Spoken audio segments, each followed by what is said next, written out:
Hello friend, मैं lucky Kumar एलएनके board में आपका स्वागत है। आज इस वीडियो में हम आपको जीव विज्ञान के चैप्टर 5 हमारे पर्यावरण के बहुत ही महत्वपूर्ण ऑब्जेक्टिव क्वेश्चन बताने वाले हैं। इस वीडियो में आपको 20 महत्वपूर्ण ऑब्जेक्टिव क्वेश्चन बताएंगे जिसे परीक्षा में आने की संभावनाएं जीत है। पिछले वीडियो में हमने हमारे पर्यावरण के 2 पार्ट वीडियो बना चुके हैं, उससे भी देख लीजिएगा। वीडियो को स्किप मत कीजिएगा, वीडियो को शुरू से अंत तक देखिएगा। तो चलिए स्टार्ट करते हैं। क्वेश्चन नंबर 41, जैविक अवयव के अंतर्गत कौन आते हैं? भी काफी महत्वपूर्ण क्वेश्चन है। यहाँ बता रहे जैविक अवयव के अंतर्गत कौन आते हैं? ऑप्शन उपभोक्ता, बी उत्पादक, सी अपघटक, डी में सभी। तो जैविक अवयव के अंतर्गत कौन आते हैं? जैविक क्या हुआ जिसमें जीव रहता हो, उसके अंतर्गत कौन आते हैं? तो देखिए, उपभोक्ता में जीव रहता है, उत्पादक में जीव रहता है, अपघटक में जीव रहता है। ठीक है, इन तीनों में जीव रहता है, इसलिए यहाँ पर ऑप्शन डी हो जाएगा। ठीक है, चलिए अगला क्वेश्चन देखते हैं। क्वेश्चन 42, उत्पादक भोजन बनाने के लिए क्या करते हैं? यहाँ पर उत्पादक भोजन बनाने के लिए क्या करते हैं? ऑप्शन प्रकाश संश्लेषण, बी श्वसन, सी वाष्पोत्सर्जन, डी में सभी। तो उत्पादक जो होते हैं, पेड़ पौधे जो होते हैं, वो भोजन बनाने के लिए क्या करते हैं? तो प्रकाश संश्लेषण क्रिया द्वारा वो भोजन बनाते हैं। यहाँ पर राइट ऑप्शन है। ठीक है, चलिए अगला क्वेश्चन देखते हैं। क्वेश्चन नंबर 43, जल जीवशाला के अंतर्गत कौन आता है? यहाँ बताना जल जीवशाला के अंतर्गत कौन आता है? ऑप्शन ए प्राकृतिक परितंत्र, बी कृत्रिम परितंत्र, सी और बी दोनों, तीन में से कोई नहीं। तो जल जीवशाला के अंतर्गत कौन आता है? तो कृत्रिम परितंत्र आता है। ठीक है, यहाँ पर ऑप्शन बी, क्योंकि जल जीवशाला जो है मनुष्य बनाता है, इसलिए कृत्रिम परितंत्र हो जाएगा। ठीक है, यहाँ पर ऑप्शन बी। चलिए अगला क्वेश्चन देखते हैं।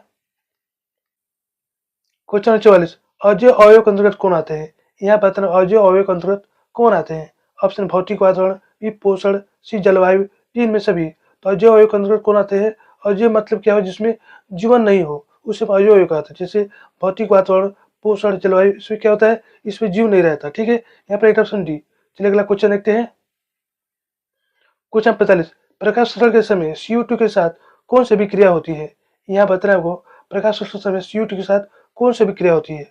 ऑप्शन ए ऑक्सीकरण, बी अवकरण, सी विस्थापन, डी में से कोई नहीं। प्रकाश संश्लेषण में CO2 के साथ कौन सी विक्रिया होती है? तो अवकरण अभिक्रिया होती है। ठीक है, यहाँ पर ऑप्शन बी।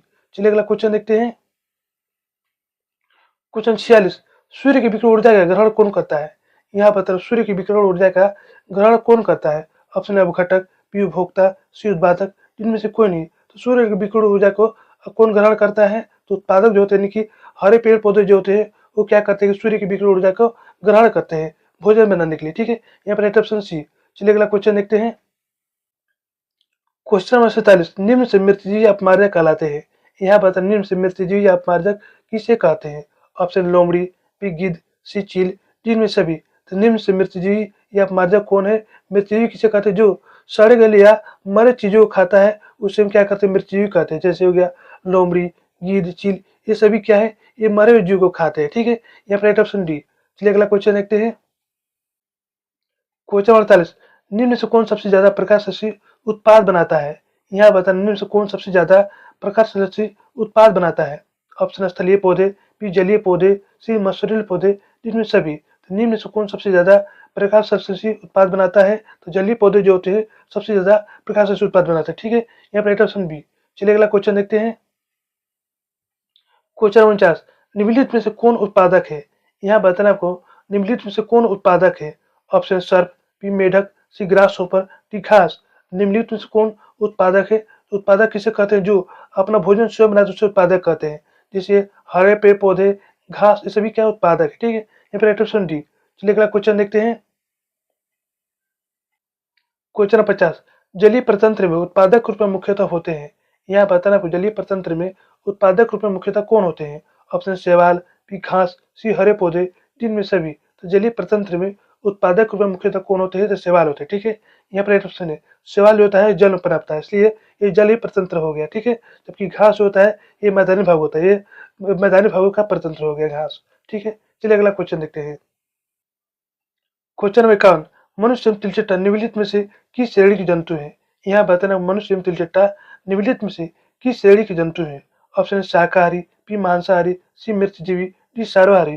तो मनुष्य एवं तिलचट्टा निम्नलिखित में से किस श्रेणी के जंतु हैं? तो मनुष्य जो होता है वो साग भी खाता है और क्या खाता है? मांस भी खाता है, यानी कि ये सर्वाहारी है। तिलचट्टा भी क्या करता है? भी घास खाता है और हड्डी जो होता है, हड्डी या मांस को ये भी खाता है, इसलिए भी क्या हो गया? ये भी सर्वाहारी हो गया। यहाँ पर ऑप्शन डी। चलिए अगला क्वेश्चन देखते हैं। क्वेश्चन 52, किसी प्रचंत्र में जैव घटक होते हैं। यहाँ पर किसी परतंत्र में जैव घटक कौन होते हैं? ऑप्शन प्रकाश एवं जल, बी पौधा मृदा, सी हरे पौधे एवं जल, डी पौधे जानवर मनुष्य एवं सूक्ष्मजीव। तो किसी परतंत्र में जैव घटक कौन होते हैं? जैव मतलब क्या हुआ? जिसमें जीव रहता हो। तो प्रकाश एवं जल, इसमें दोनों में जीव नहीं है। अब देखिए पौधा, अब मृदा, पौधा में जीव जबकि मृदा में जीव नहीं है। हरे पौधे में जल, तो हरे पौधे में जीव जबकि जल में जीव नहीं है। ठीक है, यहाँ पे देखिए डी पौधे जानवर मनुष्य एवं सूक्ष्मजीव, ये सभी में क्या है? जीव है। ठीक है, ये क्या हो गया? जैव घटक हो गए। यहाँ पर ऑप्शन डी, इसे याद रखिएगा। चलिए अगला क्वेश्चन देखते हैं। क्वेश्चन 53, हरे पौधे कहलाते हैं। यहाँ बताओ हरे पौधे क्या कहलाते हैं? ऑप्शन उत्पादक, बी अपघटक, सी उपभोक्ता, डी आहार श्रृंखला। तो हरे पौधे क्या कहलाते हैं?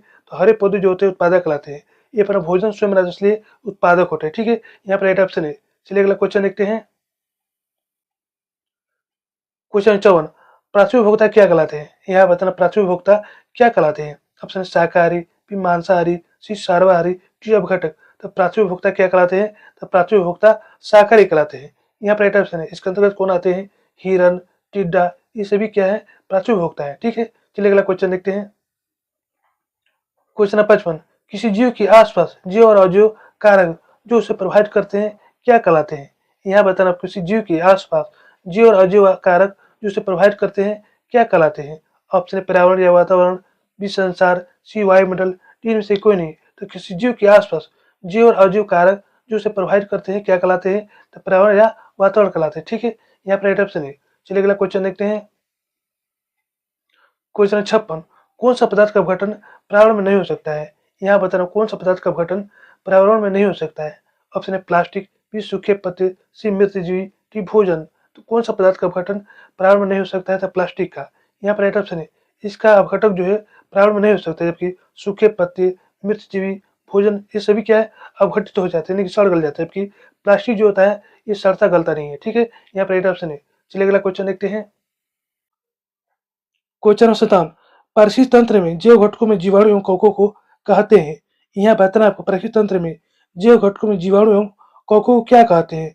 ऑप्शन ए अपघटनकर्ता, बी अपमार्जक, सी सूक्ष्म उपभोक्ता, डी में से कोई नहीं। तो परिस्थिति तंत्र में जैव घटकों में जीवाणु कवकों को क्या कहते हैं? तो अपघटनकर्ता, अपमार्जक, सूक्ष्म उपभोक्ता, ये सभी कहते हैं। यहाँ पर ऑप्शन डी। चलिए अगला क्वेश्चन देखते हैं। क्वेश्चन 58, पर्यावरण के जैव और अजैव घटकों के बीच ऊर्जा और पदार्थ के आदान प्रदान से किसका निर्माण होता है? ये भी काफी महत्वपूर्ण क्वेश्चन है। यहाँ बताना पर्यावरण के जैव और अजैव घटकों के बीच ऊर्जा और पदार्थ के आदान प्रदान से किसका निर्माण होता है? ऑप्शन है परतंत्र, बी वायुमंडल, सी संसार, डी इनमें से कोई नहीं। तो पर्यावरण के जैव और अजैव घटकों के बीच ऊर्जा और पदार्थों के आदान प्रदान से किसका निर्माण होता है? तो परतंत्र का निर्माण होता है। यहाँ राइट ऑप्शन है। चलिए अगला क्वेश्चन देखते हैं। क्वेश्चन आंसर, निम्न विकल्पों में कौन प्रशिक्षण तंत्र की संरचना का जैव अवयव नहीं है? यहाँ बताना आपको निम्न विकल्पों में कौन प्रशिक्षण तंत्र की संरचना का जैव अवयव नहीं है? ऑप्शन ए मृदा, बी जंतु, सी पादप, डी सूक्ष्मजीव। तो निम्न विकल्पों में कौन प्रशिक्षण तंत्र की संरचना का जैव अवयव नहीं है? जो मतलब जीवन, किसमें जीवन नहीं है? ऑप्शन ए मृदा, मृदा में क्या इसमें जीवन नहीं, जबकि जंतु, पादप, सूक्ष्म इन सभी में क्या जीव है। ठीक है, यहाँ पर राइट ऑप्शन है। चलिए अगला क्वेश्चन देखते हैं। क्वेश्चन 60, कृत्रिम प्रशिक्षण तंत्र का उदाहरण है। ये भी काफी महत्वपूर्ण क्वेश्चन है। यहाँ बताना कृत्रिम प्रशिक्षण तंत्र का उदाहरण कौन है? ऑप्शन ए कृषि भूमि, बी मरुस्थल, सी घास का मैदान, डी समुद्र। तो कृत्रिम प्रशिक्षण तंत्र का उदाहरण कौन है? तो कृषि भूमि है। इसे कौन बनाता है? मनुष्य बनाता है। यहाँ पर ऑप्शन, जबकि मरुस्थल, घास का मैदान, समुद्र ये सभी क्या है? ये प्राकृतिक प्रशिक्षण तंत्र है। ठीक है, यहाँ पर ऑप्शन है। तो दोस्तों यही पर हमारा वीडियो समाप्त होता है। यहाँ पर हम आपको 20 महत्वपूर्ण ऑब्जेक्टिव क्वेश्चन बता दिए हैं। इसे अच्छे से याद कर लीजिएगा। यदि हमारा वीडियो आपको अच्छी लगती है तो लाइक सब्सक्राइब जरूर कीजिएगा, बेल आइकन जरूर दबाइएगा, जिससे नए वीडियो का नोटिफिकेशन आपको मिलता रहे। धन्यवाद।